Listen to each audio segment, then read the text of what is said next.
seguimos muy de cerca cada proyecto y confirmo que plenamente van a ser muchos resultados grandes por venir.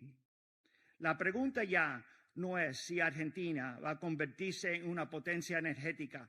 La verdadera pregunta es quién va a ser parte de esta transformación. La energía va a mover el mundo. Viene aquí de Argentina.